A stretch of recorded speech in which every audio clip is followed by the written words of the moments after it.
ദൈവനാമം വാഴ്ത്തപ്പെടുമാറാട്. ദൈവത്തിൻ്റെ കൃപയാൽ റോമാലേഖനം എന്ന വിഷയത്തിൻ്റെ 9-ാമത്തെ സെഷൻ പ്രവേശിപ്പം ദൈവം നമ്മെ സഹായിച്ചതോർത്ത് ഞാൻ ദൈവത്തെ സ്തുതിക്കുന്നു, സ്തോത്രം ചെയ്യുന്നു. നിങ്ങൾക്ക് ഏവർക്കും കർത്താവായ യേശുനാമത്തിലെ സ്നേഹവന്ദനങ്ങളെ അറിയിക്കുകയാണ്. നമ്മൾ കഴിഞ്ഞ സെക്ഷനിൽ റോമാലേഖനം 6-ാം അധ്യായത്തിൻ്റെ 11 വരെയുള്ള വചനങ്ങളെ ധ്യാനിപ്പാനിടയായി തീർന്നു. ഇന്ന് നാം 12-ാമത്തെ വചനം പോലെ നമ്മൾ ധ്യാനം ആരംഭിക്കുകയാണ്.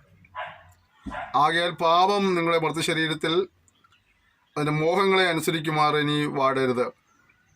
നിങ്ങളുടെ അവയവങ്ങളെ അനീതിയുടെ ആയുധങ്ങളായി പാപത്തിന് സമർപ്പിക്കുകയും അരുത്. നിങ്ങളെ തന്നെ മരിച്ചിട്ട് ജീവിക്കുന്നവരായും നിങ്ങളുടെ അവയവങ്ങളെ നീതിയുടെ ആയുധങ്ങളായും ദൈവത്തിന് സമർപ്പിച്ചുകൊള്ളുവീൻ. നിങ്ങൾ ന്യായപ്രമാണത്തിനല്ല, കൃപയ്ക്കത്രേ അധീനരാകിയാൽ പാപം നിങ്ങളിൽ കർത്തൃത്വം നടത്തുകയില്ലല്ലോ. ചില വിലക്കുകളോട് കൂടിയാണ് ഇവിടെ നമ്മൾ ഇന്നത്തെ ക്ലാസ് ആരംഭിക്കുന്നത്. എന്താണ് വിലക്ക്?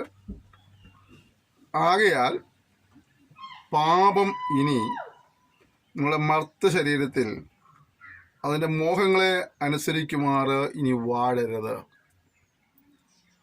അപ്പോൾ പാപത്തിലേക്കൊരു മനുഷ്യൻ പോകുന്നതിന് പുറകിൽ മോഹമുണ്ട്.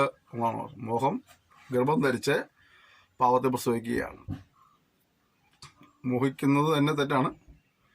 മോഹം വളർന്നു വരുമ്പോഴാണ് പിന്നെ അത് പാപത്തിലേക്ക് മാറുന്നത്. അത് ഈ ചില ചിന്തിക്കുന്ന പോലെ ഈ വലിയ പാപം എന്ന് ചില പറഞ്ഞ കാര്യങ്ങളുണ്ട്. അത് മാത്രമല്ല, പാപം തന്നെ വിവരം പഠിക്കുമ്പോൾ ഒരുപാട് കാര്യങ്ങൾ പാപസ്വഭാവങ്ങളോട് പറയുന്നുണ്ട്. ഗലാത്യലേഖനം 5:19 പഠിക്കുമ്പോൾ ഒരുപാട് കാര്യങ്ങളെ കുറിച്ച് പറഞ്ഞിട്ട് പറയാം, ഈ വക പ്രവർത്തിക്കുന്നവർ ആരും ദൈവരാജ്യം അവകാശമാക്കില്ലെന്ന. അപ്പോൾ അതിൽ നമ്മൾ നിസ്സാരമെന്ന് കരുതുന്ന പല കാര്യങ്ങളുണ്ട്, നമ്മൾ ഭീകരമായി കരുതുന്ന ചില കാര്യങ്ങളുണ്ട്. അപ്പോൾ നമ്മുടെയൊക്കെ ചിന്ത ഈ ഭീകരമായി എന്ന് കാണുന്ന കാര്യങ്ങളെക്കുറിച്ച് മാത്രമാണ് പാപം എന്ന നിലയ്ക്ക് നമ്മൾ പലപ്പോഴും ഞാൻ ഭാവിയില്ലെന്നൊക്കെ പറയുന്നത്. പക്ഷെ നിങ്ങൾ ഒഴിവുള്ളപ്പോൾ ഗലാത്യലേഖനം 5-ാം അധ്യായത്തിൻ്റെ 18 വചനമൊക്കെ ഒന്ന് വായിച്ച് പഠിക്കണം. 1 കൊരിന്ത്യർ 6:10 വായിച്ച് പഠിക്കണം. വെളിപ്പാട് 21-22 അധ്യായങ്ങളൊന്ന് വായിച്ച് നോക്കണം. അവിടെയൊക്കെ ഈ സ്വർഗപ്രാപ്തി നഷ്ടപ്പെടുത്തുന്ന ഒരുപാട് കാര്യങ്ങൾ പറയുന്നുണ്ട്. അവിടെ നമ്മൾ ഈ പറയുന്ന പട്ടികയിൽ പറയുന്ന വലിയ പാപങ്ങൾ കണക്കാക്കുന്ന സാധനങ്ങൾ മാത്രമല്ല അവിടെ പറയുന്നത്. എന്നിട്ട് അത് മനസ്സിലാക്കി ജീവിതത്തിൽ തിരുത്തൽ നടത്തണം. അല്ലാതെ എന്തെങ്കിലും കേട്ടുകൊണ്ട് പറഞ്ഞുകൊണ്ട് മറ്റുള്ളവരെ കുറ്റം പറഞ്ഞ് ഞാൻ വിശ്വസനാന്ന് പറഞ്ഞ് നടക്കണതിൽ അർത്ഥമില്ലെന്ന് അർത്ഥം. ഒന്ന്, പാപം നിങ്ങളുടെ മർത്ത ശരീരത്തിൽ അതിൻ്റെ മോഹങ്ങളെ അനുസരിക്കുമാറ് വാഴരുത്. നമ്മുടെ ജീവിതത്തെ നിയന്ത്രിച്ചുകൊണ്ടിരുന്ന ഒരു കാലഘട്ടത്തിൽ പാപമായിരുന്നു. എന്നാൽ നമ്മൾ യേശുവിനെ കർത്താവായി സ്വീകരിച്ചു. കർത്താവ് എന്ന് പറയുന്നത് എന്തുവാണ്? റൂളർ, ഭരണാധികാരി എന്നൊക്കെയാ, വാഴുന്നവൻ. ഇപ്പോൾ കർത്താവ് നമ്മുടെ ഭരണാധികാരിയായി. ഇനി ഇടയ്ക്ക് ആ പുള്ളിനെ തള്ളി താഴ്ത്തിയിട്ടിട്ട് വേറൊരാൾ കയറി ഭരിക്കാനായിട്ട് അവർ തരുന്നതാണ് പറഞ്ഞത്. അല്ലേ? ഇവിടെ ആത്മീയലോകത്ത് പോലും ഏതൊരു സ്ഥാനത്തേക്ക് ഒരാളെ കയറ്റിവിട്ട് കഴിഞ്ഞാൽ അടുത്ത പണി പിന്നെ അയാളെ എങ്ങനെ പുറത്തിറക്കിയിട്ട് നമുക്ക് ആ സ്ഥാനം കെട്ടിടം കഴിയുന്നുള്ളതാണ്. രാഷ്ട്രീയത്തിലൊക്കെ അത് ഓക്കെ.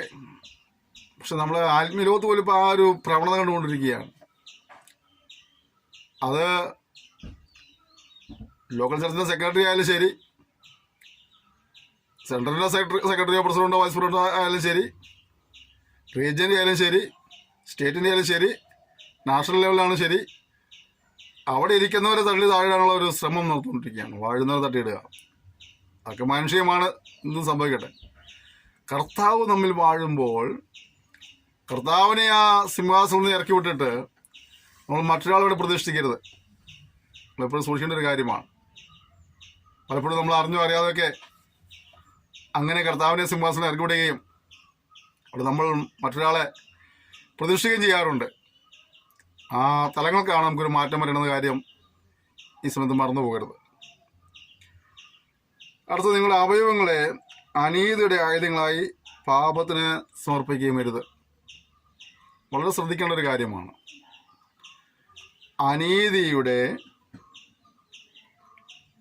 ആയുധങ്ങളായി നമ്മുടെ അവയവങ്ങളെ പാപത്തിന് സമർപ്പിക്കരുത്. വളരെ ഗൗരവത്തോടെ ചിന്തിക്കേണ്ട ഒരു വിഷയം, വളരെ ഗൗരവമായി വായിക്കുകയും ധ്യാനിക്കുകയും ചെയ്യുന്ന ഒരു വിഷയം. റോമാലേഖനം പഠിക്കുമ്പോൾ ഒടിച്ച് വായിച്ചുകൂടുക എന്നുള്ളതല്ല. ഈ ഭാഗം വായിക്കുമ്പോൾ വളരെ നമ്മൾ തന്നെ സ്കാൻ ചെയ്യുവാനായിട്ട് വചനങ്ങൾ നമുക്ക് ഉപയോഗിക്കണം. എവിടെയാണ് നമുക്ക് തെറ്റുകൾ സംഭവിച്ച് മനസ്സിലാക്കണം.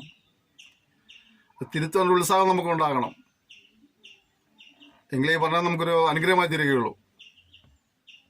ഒരു പക്ഷേ ഇത് പിശാച് നമ്മളെ കേൾപ്പിക്കാനും ചിലപ്പം പഠിച്ചെന്ന് വരും. പിശാചിനെ നമ്മളെ കൊണ്ടിട്ട് വേറെ ദൂത് കേൾപ്പിനാണ് ഇഷ്ടമുള്ളത്. നമുക്ക് കേൾക്കുമ്പോൾ സന്തോഷമുണ്ട്. നമ്മുടെ കർണത്തിന് ആനന്ദം നൽകുന്ന ദൂതാ അല്ലേ? ഇതിൻ്റെ അവസ്ഥയ്ക്ക് മാറ്റം വരുത്തുന്നതിൻ്റെ വീടിൻ്റെ സ്ഥിതികൾക്ക് ഭേദം വരുന്ന തലമുറ അനുഗ്രഹിക്കപ്പെടും, നീ മാനിക്കപ്പെടും. കേൾക്കുമ്പോൾ നമുക്കൊരു കർണത്തിന് രസമുള്ള കാര്യമാണ്. പക്ഷെ ഇത് കർണത്തിന് രസമില്ലെങ്കിലും കേൾക്കുമ്പോൾ വലിയ ഉണർവ് നമ്മൾ ഉണ്ടായില്ലെങ്കിലും നമ്മൾ പ്രാപിക്കാനുള്ള അനുഗ്രഹങ്ങളെല്ലാം നമുക്ക് ബാക്കിയുണ്ടെങ്കിൽ പ്രാപിക്കാനുള്ള ഏക വഴി ഇത് നമ്മൾ മനസ്സിലാക്കേണ്ടത്. മറ്റതൊക്കെ നമ്മളെ അലക്കപ്പരിപ്പ് ഉണ്ടാക്കി നമ്മളെ ചാടിച്ച് നമ്മൾ ഏതൊരു പ്രത്യേക അന്തരീക്ഷത്തിൽ കൊണ്ടുപോയി അവിടെ നിന്ന് നമ്മൾ താഴ്ത്തി കിടന്ന പരിപാടി അതല്ല ഇത്. എന്തെങ്കിലും വചനത്തിലൊരു അനുഗ്രഹം പറയുന്നുണ്ടെങ്കിൽ അത് പ്രാപിക്കുവാനുള്ളതായ ഏക വഴിയായി പറയുന്നത്. ഇത് അനുസരിക്കാമെങ്കിൽ അനുഗ്രഹമാണ്. അതിന് മറ്റേ പ്രവാചകൻ തലവൊന്നും കൈവയ്ക്കൊന്നും വേണ്ട, ഉണർവയോഗത്തിന് പോയിരിക്കുകയും വേണ്ട, 40, 20, 50 ഒന്നും ഇരിക്കണ്ട. പിന്നെ എന്ത് ചെയ്താൽ മതി? എനിക്കത് കുറ്റം പറയല്ല. ദിവസം 40 ഇരുന്നാലും 21 ഇരുന്നാലും 14 ഇരുന്നാലും 7 ഇരുന്നാലും 3 ഇരുന്നാലും ഞാനേക്കാളും കൂടുതൽ ഇരുന്നാലും ഞാൻ പറയട്ടെ, ഈ ഒരു ക്രമീകരണം ജീവിതത്തിൽ ഉണ്ടാകുന്നില്ല എങ്കിൽ നമുക്കിതൊന്നും വിടലാവില്ലെന്നും പറയാൻ വേണ്ടി പറഞ്ഞത് മാത്രമേ ഉള്ളൂ. ഉപവസിക്കുന്ന നല്ല കാര്യമാണ്, ഉപവസിക്കുന്നുണ്ടാകുന്നല്ല ഞാൻ പറയുന്നത്, അതിനെതിരല്ല. അതിനു മുമ്പ് പറഞ്ഞത് നമ്മൾ യശയാപ്രവചനം 58 പഠിക്കുമ്പോൾ അവിടെ ഉപവസിക്കേണ്ടെന്നല്ല പറയുന്നത്. പിന്നെ എന്താ പറയുന്നത്? ഉപവസിക്കുന്നവൻ ചെയ്യേണ്ട ചില കാര്യങ്ങളെ കുറിച്ച് പറയുക. ആ ഒരു ക്രമീകരണം വരാതെ അവൻ ഉപവസിച്ചുകൊണ്ട് കാര്യമില്ലെന്നുള്ള കാര്യമാണ് അവിടെ പറയുന്നത് അല്ലേ? എന്ന് പറഞ്ഞാൽ ഇവിടെ നമുക്ക് വിടുതലും അനുഗ്രഹമൊക്കെ ആവശ്യമാണ്, അതെല്ലാം പ്രാപിക്കണം, നല്ല കാര്യം. പക്ഷേ ഈ പ്രകാരമുള്ള ഒരു ക്രമീകരണം നമ്മുടെ ജീവിതത്തിൽ വരാത്തിടത്തോളം കാലം വചനത്തിൽ പറഞ്ഞ അനുഗ്രഹങ്ങൾ പ്രാപിക്കാൻ നമുക്ക് ചാൻസ് ഇല്ല. അതുകൊണ്ട് നാം ഏറ്റവും സൂക്ഷിക്കേണ്ട ഒരു കാര്യം, ബാക്കി എല്ലാ വചനങ്ങളും മറന്നുപോയാലും ഓർത്തിരിക്കേണ്ട ഒരു വചനം ഇതാണ്. എന്താണ്? നിങ്ങളുടെ അവയവങ്ങളെ അനീതിയുടെ ആയുധങ്ങളായി പാപത്തിന് സമർപ്പിക്കും വരുത്. എൻ്റെ അടുത്തത്, നിങ്ങളെ തന്നെ മരിച്ചിട്ട് ജീവിക്കുന്നവരായും നിങ്ങളുടെ അവയവങ്ങളെ നീതിയുടെ ആയുധങ്ങളായും ദൈവത്തിന് സമർപ്പിക്കണം. നമ്മെ പൂർണ്ണമായിട്ട് ദൈവത്തിന് സമർപ്പിക്കണം വചനം പറയുന്നത്. ദൈവത്തിന് സമർപ്പിക്കണം. എങ്ങനെ? നീതിയുടെ ആയുധങ്ങളായിട്ട്. അങ്ങോട്ടൊരു സാധനം കൊടുത്തു കഴിഞ്ഞാൽ പിന്നെ ഇങ്ങോട്ട് തിരിച്ചെടുക്കാൻ പറ്റില്ല. നമ്മെ സമർപ്പിച്ചു പറഞ്ഞാൽ ദൈവത്തിന് സമർപ്പിച്ചു പറഞ്ഞാൽ പിന്നെ ദൈവത്തിൻ്റെ ഹിതപ്രകാരം അല്ലേ? നമ്മൾ ഓരോരുത്തർ ഓരോ ആലയങ്ങളിലേക്കൊക്കെ ചില വഴിപാട് കണ്ടിട്ടുണ്ട്. ആട്ടിൻകുഞ്ഞോ കോഴിക്കുഞ്ഞോ പശുക്കിടാവോ അങ്ങനെ എന്തെങ്കിലുമൊക്കെ പലതും അവരവരെ പ്രാപ്തി അനുസരിച്ച് പലതും നേരാറുണ്ട്. അതവിടെ കൊണ്ടുപോയി കൊടുത്തു കഴിഞ്ഞാൽ പിന്നെ ഈ മനുഷ്യനത് യാതൊരു അവകാശവും പിന്നെ ഇല്ല. പിന്നെ അത് അവന് തന്നെ വേണമെങ്കിൽ ലേലം വിളിച്ചെടുക്കാൻ തോന്നുന്നു. അവിടെ നിന്നൊക്കെ അതിനവൻ കാശ് കൊടുക്കണം. അല്ല ഞാൻ കൊണ്ടുവന്നതാണ്, എന്നെ വീട്ടിൽ നിന്ന് കൊണ്ടുവന്നവിടെ ഫ്രീ ആയിട്ട് തരാൻ പറയുമല്ലോ. അവിടെ ചെല്ലണമെന്ന് വരെ അത് നിൻ്റേതാണ്. അവിടെ സമർപ്പിക്കപ്പെട്ട് കഴിഞ്ഞാൽ പിന്നെ അതിൻ്റെ ഉത്തരവാദികൾ വേറെയാണ്. നിനക്ക് പിന്നെ കിട്ടണമെങ്കിൽ അവിടെ പറയുന്ന വില കൊടുക്കണം അല്ലേ? എന്ന് പറയുന്ന പോലെ നമ്മെ ദൈവത്തിനായി സമർപ്പിച്ചിരിക്കുകയാണ്. ദൈവത്തിനായി സമർപ്പിച്ചിരിക്കുന്നതുകൊണ്ട് നമുക്ക് കൊടുത്തിരിക്കുക, ദൈവത്തിന് കൊടുത്തിരിക്കുക. ഇനി നമുക്ക് നമ്മൾ വലിയ അവകാശങ്ങളൊന്നുമില്ല. ഇനി അപ്പോൾ അതെന്ന് ആർക്ക് കൊടുത്തോ ആ വ്യക്തിയുടെ ഇഷ്ടപ്രകാരം മുന്നോട്ട് പോകണം എന്നുള്ളതാണ്. ദൈവത്തിന് നമ്മൾ സമർപ്പിച്ചു, ദൈവപ്രകാരം കൊണ്ട് പോകാൻ കർത്താവ് സഹായിക്കട്ടെ. പലപ്പോഴും നമുക്ക് അതൊരു ബുദ്ധിമുട്ടുള്ള കാര്യമാണ് അല്ലേ? ദൈവത്തിന് സമർപ്പിക്കപ്പെട്ട നമ്മൾ പിന്നെ നമ്മുടെ ഇഷ്ടപ്രകാരം ഓടുവാനായിട്ട് അനുവാദമില്ല, പ്രമാണമില്ല. ദൈവത്തിൻ്റെ ഇഷ്ടപ്രകാരം ഓടണം. ദൈവത്തിൻ്റെ ഇഷ്ടപ്രകാരം ഓടുക എന്ന് പറയുമ്പോൾ തന്നെ മനസ്സിലാക്കേണ്ട കാര്യം, അത് എപ്പോഴും നമ്മുടെ ഇഷ്ടങ്ങൾ പോലെ ആകണം നിർബന്ധമൊന്നുമില്ല. നിങ്ങളുടെ വഴികളല്ല എൻ്റെ വഴികൾ, നിങ്ങളുടെ ചിന്തകളല്ല എൻ്റെ ചിന്തകൾ. അല്ലേ, പണ്ടൊരു കൊച്ചു പരീക്ഷ എഴുതാൻ പോയിട്ട് ഇന്ത്യയുടെ തലസ്ഥാനം ചോദിച്ചു, കൊച്ചു ബോംബെ എന്ന് എഴുതി വെച്ചു. വീട്ടിൽ വന്ന് നോക്കിയപ്പോഴാണ് മനസ്സിലായത് അത് ബോംബെ അല്ല ഡൽഹിയാന്നുള്ളത്. കൊച്ചന്ന് രാത്രി മുഴുവൻ ഇരുന്ന് പ്രാർത്ഥിക്കും, കർത്താവേ ഇന്ത്യയുടെ തലസ്ഥാനം നീ ബോംബെ ആക്കണമേ, ബോംബെ ആക്കണമേ, ബോംബെ ആക്കണമേ. ഭയങ്കര പ്രാർത്ഥനയാണ്. ആ പ്രാർത്ഥനയ്ക്ക് മറുപടി കിട്ടുമോ? മറുപടിയില്ല. നമ്മൾ ചെയ്യുന്നതൊക്കെ ദൈവത്തിന് ഇഷ്ടം ചിന്തിക്കരുത്. ദൈവത്തിന് ഇഷ്ടം പലപ്പോഴും നമ്മുടെ ഇഷ്ടങ്ങൾക്ക് ഒരു വ്യത്യസ്തമായി വന്നേക്കാം. നാം ദൈവികതം ഇന്നതെന്ന് തിരിച്ചറിഞ്ഞ് മനസ്സുബുദ്ധിക്ക് രൂപാന്തരപ്പെടണം. നമ്മൾ റോമാനന്ദത്തിൽ പഠിക്കുന്ന കാര്യമാണ് 12-ാം അധ്യായത്തിൽ. അപ്പോൾ നമ്മൾ ദൈവികത മനസ്സിലാക്കണം.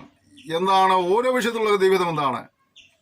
അത് ജോലിക്ക് പോകുമ്പോഴും പഠിക്കാൻ പോകുമ്പോഴും വിവാഹം കഴിക്കുമ്പോഴും എന്ന് മാത്രമല്ല, ഓരോ നിമിഷവും ദൈവത്തിൻ്റെ ഹിതം തിരിച്ചറിയുവാനിടയായി തീരണം. തങ്ങൾക്ക് ഇഷ്ടപ്പെട്ട വ്യക്തികളെല്ലാം കഴിഞ്ഞ ശേഷമായിട്ട് ഇത് ദൈവത്താൽ സംഭവിച്ചു എന്നൊക്കെ പറയുന്ന ആളുകളുണ്ട്. നോ, അവരവരെ ബുദ്ധിപൂർവ്വം ചെയ്ത കാര്യങ്ങളാണ്. അല്ലെങ്കിൽ ഇതിന് യാതൊരു ഉത്തരവാദിത്വമില്ല. അതേസമയം നീ ദൈവ സന്നിധാനത്തോട് അല്ലാതെ വരുമ്പോൾ നീ ദൈവത്തിൽ നിന്ന് പ്രാർത്ഥിച്ച് ദൈവാലയം ഏറ്റെടുത്തൊക്കെ പോകുന്ന വ്യക്തികളാണെങ്കിൽ കുഴപ്പമില്ല, അത് നമുക്ക് തെറ്റ് പറയാൻ കഴിയില്ല. അപ്പോൾ നമ്മുടെ ജീവിതത്തിൽ ഓരോ നിമിഷവും ദൈവഹിതം തിരിച്ചറിഞ്ഞുകൊണ്ട് ദൈവഹിതത്തിന് അനുസൃതമായിട്ട് ഓടേണ്ടിയിരിക്കുന്നു. കഴിഞ്ഞകാല ജീവിതത്തിൽ ദൈവഹിതം മനസ്സിലാക്കിയിട്ടും ദൈവഹിതത്തിനെതിരായി ഓടിയിട്ടുണ്ടെങ്കിൽ മടങ്ങി വരുവാൻ ദൈവത്തിൻ്റെ പരിശുദ്ധാത്മാവ് നമ്മെ ബുദ്ധിമുട്ടിക്കുകയാണ്. ദൈവപ്രകാരമല്ലാത്ത കാര്യങ്ങൾ ഇടപെട്ടതിൻ്റെ പേരിൽ അനുഭവിക്കുന്ന വേദനകളും ദുഃഖങ്ങളും നമുക്കറിയാം. കൊടുക്കേണ്ടുന്ന വില നമുക്കറിയാം, നഷ്ടങ്ങൾ നമുക്കറിയാം. എന്നാൽ ഇനിയെങ്കിലും മടങ്ങി വരുവാൻ ദൈവാത്മാവ് നമ്മെ ബുദ്ധിമുട്ടിക്കുകയാണ്. ഇവിടെ വായിച്ചത്, നിങ്ങൾ അവയവങ്ങളെ നിങ്ങൾ നീതികളായുധങ്ങളായും ഇതിന് സമർപ്പിക്കണം. നിങ്ങൾ ന്യായപ്രമാണത്തിനല്ല കൃപയ്ക്ക് അത്രേ അധീനരാകിയാൽ പാപം നിങ്ങളിൽ കർത്തൃത്വം നടത്തുകയില്ലല്ലോ. പാപം നമ്മിൽ കർത്തൃത്വം നടത്തുകയില്ല എന്നാണ് വചനം പറയുന്നത്. എന്നാൽ പലപ്പോഴൊക്കെ നമ്മൾ പാപത്തിന് പിന്നെയും അടിമകളായി മാറി പോകാറുണ്ട് എന്നുള്ളതാണ് വാസ്തവം. അവിടെ നമ്മൾ തിരിച്ചു വരേണ്ട ക്രമീകരണത്തിൻ്റെ ഒക്കെ സമയങ്ങൾ അവിടെയാണ് താഴോട്ട് വായിക്കുമ്പോൾ. എന്നാൽ എന്ത് ന്യായപ്രമാണത്തിനല്ല കൃപയ്ക്ക് അത്രേ അധീനരാകയാൽ നാം പാപം ചെയ്യുക എന്നോ ഒരു നാളും അരുത്. നിങ്ങൾ ദാസന്മാരായി അനുസരിപ്പാൻ നിങ്ങളെ തന്നെ സമർപ്പിക്കുകയും നിങ്ങൾ അനുസരിച്ച് പോരുകയും ചെയ്യുന്നവന് ദാസന്മാരാകുന്നത് നിങ്ങൾ അറിയുന്നില്ലയോ? ഒന്നുകിൽ മരണത്തിനായി പാപത്തിന് ദാസന്മാർ, അല്ലെങ്കിൽ നീതിക്കായി അനുസരണത്തിൻ്റെ ദാസന്മാർ തന്നെ. ഇവിടെ നമ്മൾ സമർപ്പിക്കപ്പെട്ട രീതിയിൽ ആ നിലയിൽ തുടരണമെന്നാണ് വചനം പറയുന്നത്. നമ്മുടെ നാടൻ ഭാഷ പറഞ്ഞ 2 വഞ്ചിയിൽ നമ്മൾ കാല് വയ്ക്കാൻ പാടില്ല. ഒന്നെങ്കിൽ നമ്മൾ പാവന ദാസന്മാർ, അല്ലെങ്കിൽ നമ്മൾ നീതിക്ക് ദാസന്മാർ. എന്നാൽ പലപ്പോഴും സംഭവിക്കുന്നതാണ്, നമ്മൾ ചില സമയത്ത് നമ്മൾ നീതിക്ക് ദാസന്മാരും ചില സമയത്ത് നമ്മൾ പാപത്തിന് ദാസന്മാരുമായും. നമ്മുടെ ആത്മീയ ജീവിതത്തിന് വലിയ പരാജയം അതാണ്. ക്രിസ്ത്യ ജീവിതത്തിൻ്റെ പരാജയം അതാണ്. നമ്മൾ തിരുത്തേണ്ടതായ വലിയ അനുഭവം തന്നെയാണ്. നമ്മുടെ നാട്ടിലൊരു പഴഞ്ചൊല്ല് പറയും, മീനിനെ കാണുമ്പോൾ വാല് കാണിക്കും, പാമ്പനെ കാണുമ്പോൾ തല കാണിക്കും. പുള്ളി ഒന്ന് തന്നെയാണ്, പക്ഷേ 2 സമൂഹത്തിലും ചെല്ലുമ്പോൾ രണ്ട് വ്യത്യസ്തമായ പുള്ളിയുടെ പ്രകടനങ്ങൾ അല്ലേ.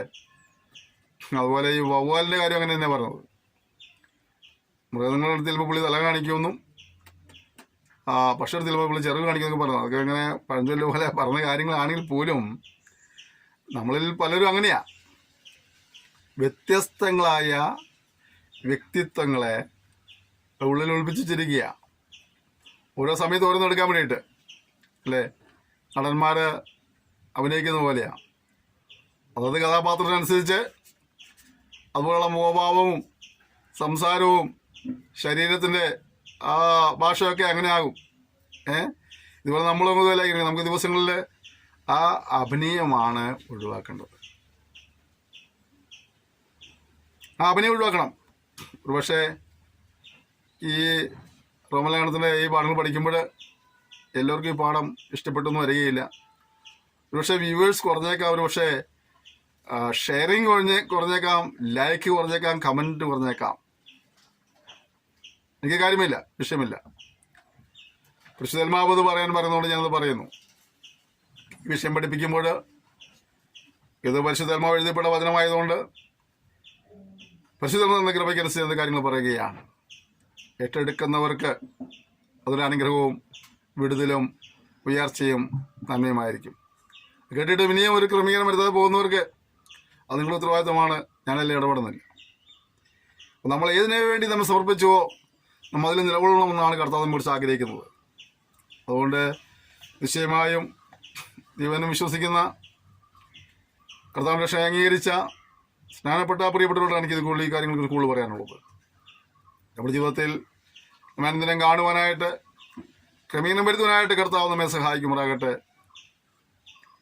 നമ്മൾ താഴോട്ട് വായിക്കുമ്പോൾ, നിങ്ങൾ പാപദാസന്മാരായിരുന്നെങ്കിലും നിങ്ങളെ പഠിപ്പിച്ച ഉപദേശരൂപത്തെ ഹൃദയപൂർവ്വം അനുസരിച്ച് പാപത്തിൽ നിന്ന് സ്വാതന്ത്ര്യം ലഭിച്ച നീതിക്ക് ദാസന്മാരായി തീർന്നുകൊണ്ട് ദൈവത്തിന് സ്തോത്രം. 17-18 വാക്യങ്ങൾ കാണുമ്പോൾ കാണുന്നത്, നിങ്ങളൊരു കാലഘട്ടത്തിൽ ആരായിരുന്നു?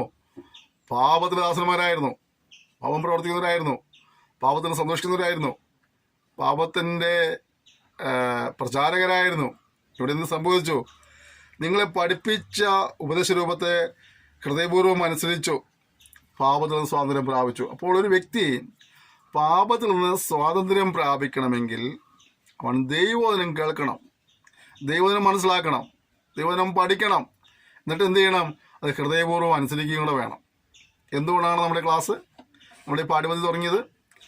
ഒരു സമയത്ത് വെറുതെ ഇരിക്കുമ്പോൾ എന്തെങ്കിലും ചെയ്തേക്കാം എന്ന് ചിന്തിച്ച് തുടങ്ങിയതില്ല. ദൈവാത്മാവിൻ്റെ വളരെ ശക്തമായ ഇടപെടലുണ്ടായി. ഒരേ ദിവസങ്ങളിൽ തന്നെ നമ്മുടെ ഇവിടെയുള്ള ചില ദാസന്മാർക്ക് ഒരേ ദിവസങ്ങളിൽ തന്നെ ഇങ്ങനൊരു ഇടപെടലുണ്ടായി. അവർ അങ്ങോട്ടും ഇങ്ങോട്ടും ഈ കാര്യങ്ങൾ ജസ്റ്റ് ഷെയർ ചെയ്യാൻ വേണ്ടിയിട്ട്, എനിക്ക് എന്നോട് ഇങ്ങനെ ദൈവാത്മാവ് സംസാരിച്ചു എന്ന് പറയാൻ വേണ്ടിയിട്ട് അങ്ങോട്ടും ഇങ്ങോട്ടും വിളിച്ച് സംസാരിച്ചു. അതിനുശേഷമായിട്ട് രണ്ടുപേർക്കും ഒരേ അനുഭവം, ഒരേ ഗൈഡൻസിങ് ലഭിച്ചതിൻ്റെ ഫലമായിട്ട് അതിനുവേണ്ടി ആലോചിക്കുകയും പ്രാർത്ഥിക്കുകയും ചെയ്തു. അങ്ങനെ ആലോചിക്കുകയും പ്രാർത്ഥിക്കുകയും ചെയ്ത കൂട്ടത്തിൽ നമുക്ക് എന്താണ് ചെയ്യണമെന്ന് ചിന്തിച്ചു. നമ്മളിങ്ങനെ ഒരു ഓൺലൈൻ ക്ലാസ് എന്ന ചിന്ത വന്നു. അതൊക്കെ വിഷയങ്ങളെ പഠിപ്പിക്കണമെന്നുള്ള ചിന്ത വന്നു. ആരെയൊക്കെയാണ് പഠിപ്പിക്കാൻ വിളിക്കേണ്ടതെന്ന് ചിന്ത വന്നു. അങ്ങനെ നമ്മൾ പ്രാർത്ഥിച്ച് ചിലരെയൊക്കെ ഓരോ പാഠങ്ങൾ പഠിപ്പിക്കാനായി ഏൽപ്പിച്ചു.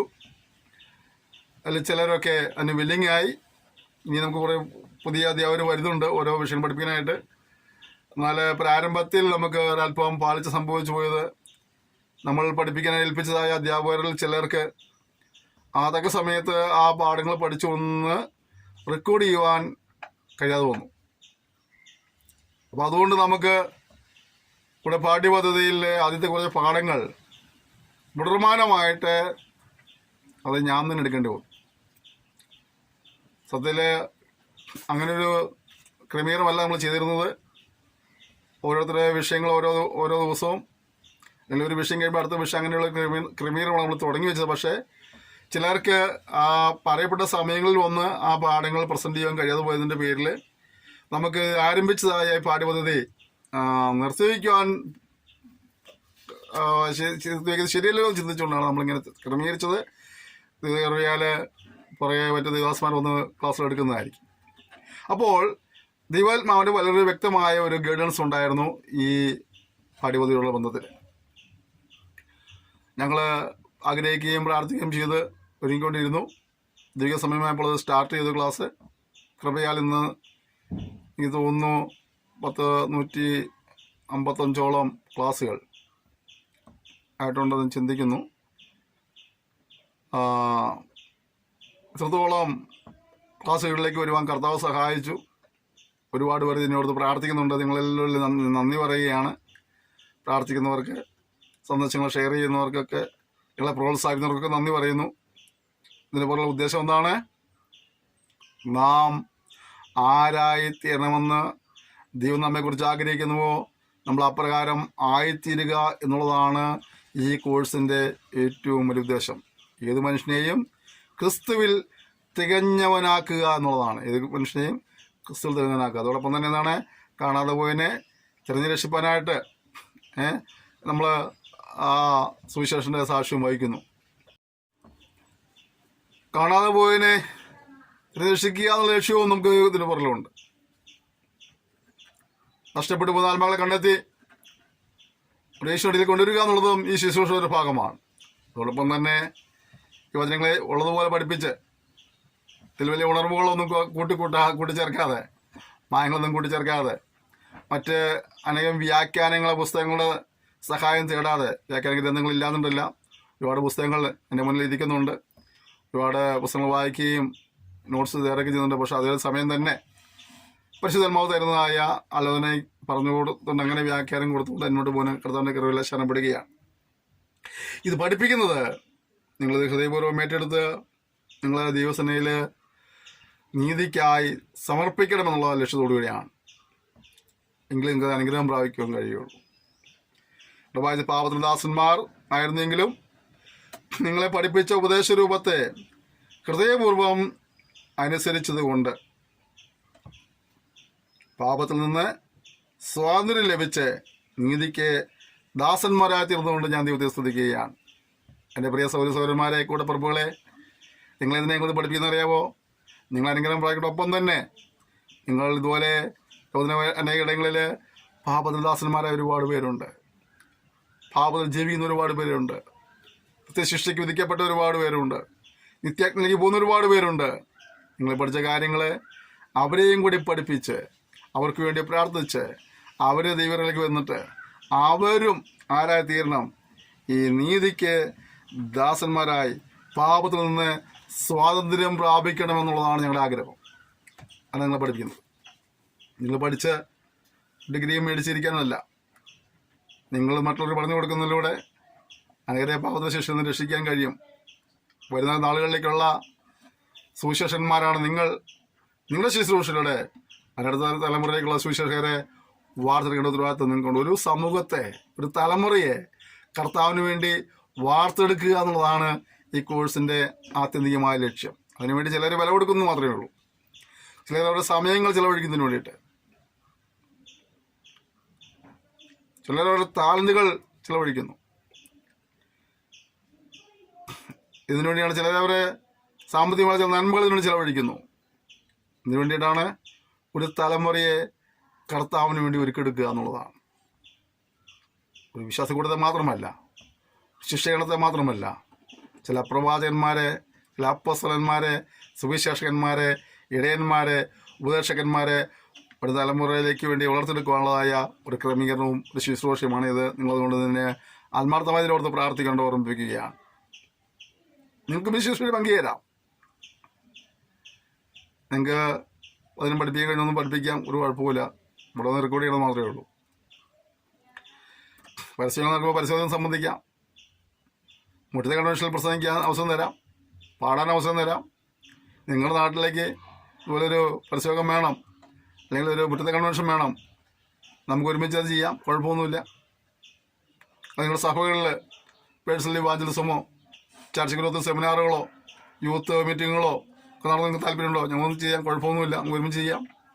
കുഞ്ഞുങ്ങളുള്ള ബന്ധല്ലേ മിനിസ്ട്രി, കുഞ്ഞുങ്ങളെ ദൈവഭാഗ്യം കൊണ്ടുവരേണ്ട ഒരു ദിവസം ഒരു ചിൽഡ്രൻസ് ഡേ ആയിട്ട് അങ്ങനെ അവർക്ക് വേണ്ടി ചെറിയ തെക്കടെ പരിപാടിയൊക്കെ ചെയ്ത് അവരെ ദൈവം പഠിപ്പിക്കാനുള്ള ഒരു ക്രമീകരണം അങ്ങനെ ചെയ്യാം. സൗകര്യമാർക്ക് വേണ്ടി ട്രെയിനിങ്, സുശീകരണം, അവർക്ക് അവരുടെ ഭാഗം എന്താണ്, അവരെ വളർത്തുള്ള ആ നിലകളെ മിനിസ്റ്റർ ചെയ്യാം. ഞാൻ പറഞ്ഞ എങ്ങനെയും നമ്മുടെ ലക്ഷ്യം വല്ല വിധേനയും കത്തന്തിയിൽ നിന്ന് ചില കൊള്ളികളെ കൂടെ വലിച്ചെടുത്ത് രക്ഷിക്കാനായിട്ട് നമുക്ക് എന്തെല്ലാം ചെയ്യാൻ കഴിയുമോ അതെല്ലാം ചെയ്യാനായിട്ട് നമുക്ക് ഒരുമിച്ച് ഉത്സാഹിക്കാം. അതിനുമാണ് നമ്മൾ ഈ മിനിസ്ട്രി ഉപയോഗിക്കുന്നത്. കർത്താവിൻ്റെ കൃപയിൽ ഞങ്ങൾ ശരണപ്പെട്ട് നിങ്ങളെയും ഞങ്ങൾ ആഹ്വാനം ചെയ്യുകയാണ്. വായിച്ച വാക്യം, നിങ്ങളുടെ ജഡത്തിൻ്റെ ബലഹീനത നിമിത്തം ഞാൻ മാനുഷ്യ രീതിയിൽ പറയുന്നു, നിങ്ങളുടെ അവയവങ്ങളെ അധർമ്മത്തിനായി അശുദ്ധിക്കും അധർമ്മത്തിനും അടിമകളാക്കി സമർപ്പിച്ചതുപോലെ ഇപ്പോൾ നിങ്ങളുടെ അവയവങ്ങളെ വിശദീകരണത്തിനായി നീതിക്ക് അടിമകളാക്കി സമർപ്പിപ്പീൻ. അപ്പോൾ ഒരിക്കൽ നമ്മളൊരു യജമാനൻ്റെ കീഴിലായിരുന്നു. ആ യജമാനെ ഇഷ്ടമുള്ളത് ചെയ്തുകൊണ്ടിരുന്നു, ആ യജമാനെ സന്തോഷിപ്പിച്ചിരുന്നു. അപ്പോൾ നമ്മൾ യജമാനെ മാറി, നമ്മൾ കർത്താവിൻ്റെ അടുക്കിലേക്ക് വന്നു. നമ്മൾ ആരെ സന്തോഷിപ്പിക്കണം? കർത്താവിനെ സന്തോഷിപ്പിക്കണം. ഇനി നമ്മൾ മറ്റേ പുള്ളിനെ സന്തോഷിപ്പിക്കാൻ പോകരുതെന്ന് കർത്താവ് പറഞ്ഞു, വചനം പറയുന്നു. നമ്മൾ ശാന്തമായി നമുക്ക് നമ്മുടെ ജോലി, ഞാൻ എപ്പോഴെങ്കിലൊക്കെ പിന്നെ കർത്താവിനെ വിട്ട് മറ്റേ യജമാനെ ഞാൻ സന്തോഷിപ്പിക്കാൻ പോയിട്ടുണ്ടോ? അവൻ്റെ ഉപകരണമായി, അവൻ്റെ പ്രചാരകനായി, അവൻ്റെ ദാസനായി ഞാൻ മാറ്റപ്പെട്ടിട്ടുണ്ടോ? അവൻ്റെ ആയുധമായി ഞാൻ മാറിയിട്ടുണ്ടോ? എൻ്റെ വാക്കിൽ, ചിന്തയിൽ, പ്രവൃത്തിയിലൊക്കെ നമ്മൾ വളരെ നമ്മെ പരിശോധിക്കുന്ന ഒരു കാലഘട്ടമാണ്. മറ്റുള്ളവരെന്ത് പറയുന്നൊന്നുമല്ല വിഷയം. നമുക്ക് തന്നെ കാണുക. ഈ വചനം പഠിക്കുമ്പോൾ നമുക്ക് നമ്മെ തന്നെ കാണാൻ കഴിയണം. നമുക്ക് ഇതിലൊരു ക്രമീകരണവും മാറ്റമൊക്കെ ആവശ്യം നമ്മളത് ചെയ്യണം. നമ്മൾ ചെയ്യുമ്പോഴാണ് നമ്മൾ ദൈവസേനയിൽ അനുഗ്രഹം പ്രായപ്പാൻ ഇടയാക്കിയിരുന്നത്. നമുക്ക് അങ്ങനെ ഒരു ഉത്സാഹം വേണം, ഒരു സമർപ്പണം വേണം, തീരുമാനം വേണം. ഇനി നമ്മൾ മറ്റവരെ സന്തോഷിപ്പിക്കാൻ പോകരുത്, നമ്മൾ മറ്റവരെ ആളായി തീരരുത്. പലപ്പോഴും നമ്മൾ യേശുവാണ് നായകൻ എന്ന് പറയുകയും ആ മറ്റേ യജമാനെ സന്തോഷിപ്പിക്കാനായിട്ട് അവരുടെ അടുക്കിലേക്ക് ഓടുകയും ചെയ്യുന്നതാണ് നമ്മുടെ പരാജയം. നമുക്ക് ദിവസങ്ങളിൽ മടങ്ങി വരുവാനായി കർത്താവ് നമ്മെ സഹായിക്കുമാറാകട്ടെ. നമ്മൾ വായിച്ചത്, നിങ്ങൾ പാപത്തിന് ദാസന്മാരായിരുന്നപ്പോൾ നീതിയെ സംബന്ധിച്ച് സ്വതന്ത്രരായിരുന്നുവല്ലോ. നിങ്ങൾക്ക് അന്ന് എന്തോ ഒരു ഫലമുണ്ടായി. ഇപ്പോൾ നിങ്ങൾക്ക് ലജ്ജ തോന്നുന്നത് തന്നെ അതിൻ്റെ അവസാനം മരണമല്ലോ. അപ്പം ഇവിടെ നമ്മുടെ കഴിഞ്ഞ കാല അനുഭവങ്ങളെക്കുറിച്ചും അതിൻ്റെ പരിണതഫലത്തെക്കുറിച്ചൊക്കെ പറയുക, അത് വളരെ ലജ്ജകരമായ ഒരു അവസ്ഥയായിരുന്നു അല്ലേ? ചില ദാസന്മാർ ഒരു സാക്ഷ്യം പറഞ്ഞ് ഞങ്ങൾ മദ്യപാനികളായിരുന്നു, ഞങ്ങൾ വഴിയിൽ മദ്യപിച്ച് കിടക്കുമായിരുന്നു അല്ലേ? അപ്പോൾ അതൊക്കെ വളരെ ലജ്ജകരമായ കാര്യമാണ്. അടിക്കും ഇടിക്കും തൊഴിക്കും വെള്ളത്തിനൊക്കെ വീഴുന്ന ആളുകളൊക്കെ കൃപയാൽ രക്ഷിക്കപ്പെട്ടു, സ്നാനപ്പെട്ടു, അഭിഷേകം പ്രാപിച്ചു, കർത്താവ് വില ചെയ്യുന്ന അനേകരെ ആ മാർഗത്തിൽ ദുഷ്ടന്മാരിൽ നിന്നൊക്കെയും തിരിച്ചുകൊണ്ടിരുന്നവർക്ക് ഞാൻ നിത്യസ്തുതിക്കുകയാണ്. ഒരു കാലഘട്ടത്തിൽ നമ്മുടെ ജീവിതം എങ്ങനെയായിരുന്നു? ദുഷിച്ച ഒരു ജീവിതമായിരുന്നു. എന്നാൽ ഇന്ന് നമ്മൾ കർത്താവ് ശ്രേഷ്ഠമായ പദവിയിൽ കൊണ്ടുവന്നു. അതോർത്ത് ദൈവത്തെ സ്തുതിക്കുന്നു. നമ്മുടെ ഓരോ നിമിഷങ്ങളിലും നന്ദിയുള്ള രചയിപ്പാനായി കർത്താവ് നമ്മെ എല്ലാവരെയും സഹായിക്കുമാറാകട്ടെ. നാം തുടർന്ന് വായിക്കുമ്പോൾ, എന്നാൽ ഇപ്പോൾ പാപത്തിൽ നിന്ന് സ്വാതന്ത്ര്യം പ്രാപിച്ച് ദൈവത്തിന് ദാസന്മാരായി ഇരിക്കയാൽ നിങ്ങൾക്ക് ലഭിക്കുന്ന ഫലം വിശുദ്ധീകരണവും അതിൻ്റെ അന്തം നിത്യജീവനുമാകുന്നു. അപ്പോൾ ഒരിക്കൽ നമ്മൾ പാപത്തിന് ദാസന്മാരായിരുന്നു. അപ്പോൾ നമുക്ക് ലഭിച്ചത് ലജ്ജയും അപമാനവും ഒക്കെ ആയിരുന്നു. എന്നാൽ ഇപ്പോൾ നമ്മൾ കർത്താവിനെ കണ്ടുമുട്ടി. കർത്താവ് മുഖാന്തരം നമുക്ക് ലഭിച്ച എന്തൊക്കെയാണ്? വിശുദ്ധീകരണവും നിത്യജീവനും പ്രായപ്പാൻ കർത്താവ് നമുക്ക് യോഗ്യരാക്കി തീർത്തു. അപ്പോൾ നാം ഇനി ആ നിലകളിൽ തന്നെ തുടരേണ്ടത് നമ്മുടെ അത്യന്ത അപേക്ഷിതമാണ്. ഏത് യജമാൻ്റെ ദാസനായിരിക്കുന്നോ ആ യജമാനെയാണ് നമ്മൾ ഉത്സാഹിപ്പിക്കുന്നത്. അങ്ങനെയെങ്കിൽ നമ്മളിപ്പോൾ പാപത്തിൻ്റെ ദാസത്വത്തിൽ നിന്നും മാറി കർത്താവായ യേശുവിന്റെ കൃപയിലേക്ക് വരുവാൻ ഇടയായിത്തീർന്നെങ്കിൽ നമ്മൾ ക്രിസ്തുവിനെ പ്രസാദിക്കുന്നവരായി ദൈവനാമത്തിന് വേണ്ടി ധീരജവ്യാപ്തിക്കായി ഓടുന്നവരായിരിക്കും കർത്താവ് നമ്മെ സഹായിക്കുമാറാകട്ടെ. പാൽച്ചോകൾ വന്നിട്ടുണ്ടാകാം, തെറ്റുകളും വീഴ്ച സംഭവിച്ചിട്ടുണ്ടായിരിക്കാം. എല്ലാം കണ്ടുപിടിച്ച് ഏറ്റു പറയുവാനായിട്ട് നമ്മെ സമർപ്പിക്കാം. നിങ്ങൾ ഈ സന്ദേശം കേൾക്കുമ്പോൾ മിക്കവരും ഒറ്റയ്ക്കായിരിക്കും ഈ സന്ദേശം കേൾക്കുന്നത്, ഗ്രൂപ്പായിട്ട് കേൾക്കുന്നവരുണ്ടാകാം. ചിലപ്പോൾ ഒരു വീട്ടിലെല്ലാവരും ഒരുമിച്ച് കേൾക്കുന്നവരുണ്ടാകാം, ചിലപ്പോൾ ഭാര്യയും ഭർത്താവും ഒരുമിച്ച് കേൾക്കുന്നവരുണ്ടാവാം, ചിലപ്പോൾ മക്കളും മാതാക്കളും ഒരുമിച്ച് കേൾക്കുന്നവരുണ്ടാകാം. എന്നാൽ അധികം പേരും ചില സ്നേഹിതന്മാർ ഒരുമിച്ച് കേൾക്കുന്നവരുണ്ടാകാം. ചിലരെ ഒറ്റയ്ക്ക് കേൾക്കും. ഞാൻ പറഞ്ഞിട്ട് നിങ്ങൾ സന്ദേശവും നിങ്ങളുമായിട്ട് ഒറ്റയ്ക്ക് ഇരുന്നുകൊണ്ട് നിങ്ങളെ പരിശോധിപ്പാനായിട്ട് കഴിയണം, വീഴ്ചകളെ മനസ്സിലാക്കാൻ കഴിയണം. ഏറ്റു പറഞ്ഞ് ഉപേക്ഷിച്ചുകൊണ്ട് ഒരു പുതിയ തീരുമാനത്തോടെ, ഒരു പുതിയ സമർപ്പണത്തോടെ നമുക്ക് അടുത്ത സെക്ഷനിൽ പ്രവേശിപ്പാൻ കർത്താവ് നമ്മെ സഹായിക്കട്ടെ. എൻ്റെ ആഗ്രഹം അതാണ്. ഒരു ക്ലാസ് കഴിയുന്നവരും ഒരു പുതിയ തീരുമാനവും സമർപ്പണമൊക്കെ നമ്മൾ ഉണ്ടാകണം എന്നുള്ളതാണ്. അതിനുവേണ്ടി ഞങ്ങൾ ആഗ്രഹിക്കുന്നു, ഞങ്ങൾ പ്രാർത്ഥിക്കുന്നു. നിങ്ങളും പ്രാർത്ഥിക്കുക, ഉത്സാഹിക്കുക. 23-ാം വാക്യം നമുക്ക് എല്ലാവർക്കും കാണാപ്പാടെ അറിയാവുന്നൊരു വാക്യമാണ്. പാപത്തിൻ്റെ ശമ്പളം മരണമത്രേ, ദൈവത്തിന് കൃപ വരുമോ? കർത്താവായ യേശുക്രിസ്തുവിൽ നിത്യജീവൻ തന്നെ. ഇവിടെ പാപം ഉണ്ട്, അതിൻ്റെ ശമ്പളം മരണം. ദൈവമുണ്ട്, അതിൻ്റെ കൃപാവരമുണ്ട്, അത് നമുക്ക് യേശുക്രിസ്തു മുഖാന്തരം നിത്യജീവനാണ്. അപ്പോൾ പാപം ചെയ്ത ദേഹി മരിക്കുമെന്നുള്ളത് ദൈവവ്യവസ്ഥയാണ്. 4:10 പറയുന്നത് എല്ലാ മനുഷ്യരും പാപികളാണ്, പാപത്തിന് ശിക്ഷയുണ്ട്. രക്ഷകൻ കർത്താവായ യേശുക്രിസ്തു ക്രൂശിൽ മരിച്ചു, വിശ്വസിച്ച് പാപങ്ങളേറ്റ് ഉപേക്ഷിച്ച് ദൈവത്തെ ഭയപ്പെട്ട് ജീവിക്കുന്നവർക്ക് പാപക്ഷമ ലഭിക്കും. അപ്രകാരം പാപക്ഷമ ലഭിച്ച പ്രിയപ്പെട്ടവർ ശാന്തമായി ചിന്തിക്കേണ്ടത്, ഞാൻ എൻ്റെ ജീവിതത്തെ ഒരിക്കൽ കർത്താവിന് സമർപ്പിച്ചതാണ്. ഏതെങ്കിലും നിലകളിലൊക്കെ ആ തീരുമാനത്തിന് പിന്മാറി പോയിട്ടുണ്ടെങ്കിൽ മടങ്ങി വരുവാനായിട്ട് നമുക്ക് ഈ സന്ദർഭം ഉപയോഗിക്കാം.